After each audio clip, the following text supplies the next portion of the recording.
So when you ask someone a question, you are asking for information about how you can improve.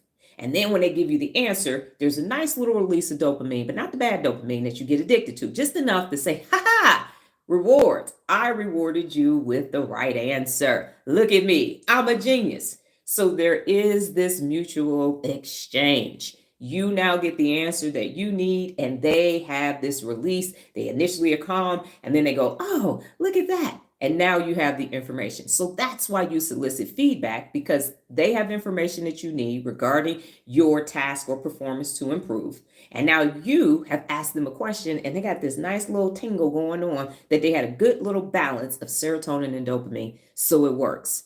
Now, see the benefit of soliciting feedback versus somebody talking about constructive criticism that you didn't fucking ask for in the first place. And here they come with all of their negativity.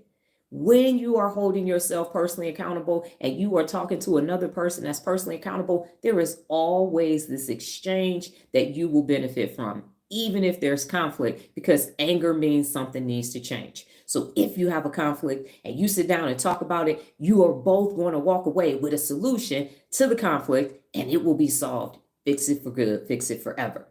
That's the benefit of soliciting feedback. So when you're asking someone, you're going to have the opportunity to solicit feedback today, because that's the real leader principle. When you're asking someone, well, how can I improve my performance?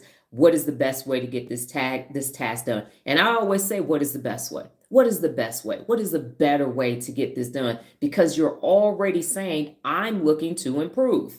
I'm looking to improve. Instead of saying, why my shit so fucked up? What's wrong with my damn graphics? Why my shit can't look like yours? Negativity bias. So now everybody's negative. But as soon as you say, what is the best way? Serotonin says, hey, how y'all doing? Y'all looking for the best way? Thank you. I'm getting ready to give you the best way to get. And well, I don't know. Well, let's Google it. What is the best way? And now you have this united effort to find out the best way for you to improve your performance or your behavior.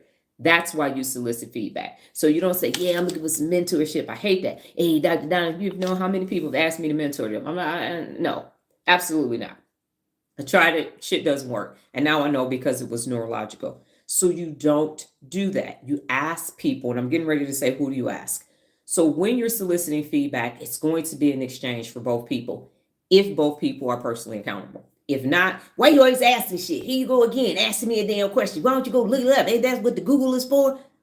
Don't ask that person, okay? That person is not they gonna make you gonna create a hijacked amygdala. Now you're gonna be like, oh God, this is terrible. Oh, I don't want to do this. So you want to ask a person who is actually going to give you performance-focused feedback, behavior or performance. They're going to give it to you so that you can seek best. So you can also use this when someone is kind of not having a good day and you want to shift the dynamic. You can ask them a question that you know they are an expert in, and it will automatically shift what they're doing, because the brain has to answer an open-ended question. So if you find somebody in a cantankerous mood, I do this with sales clerks and cashiers all the time.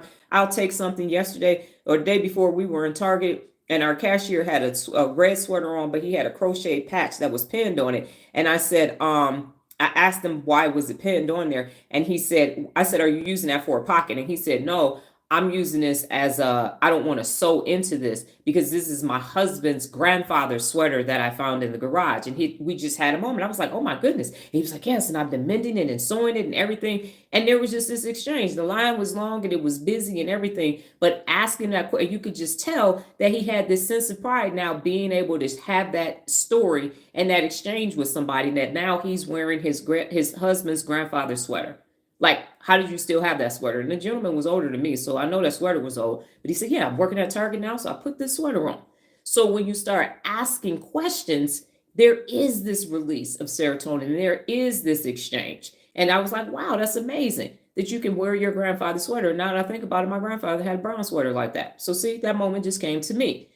That's why you ask questions and you solicit information. You're looking for information.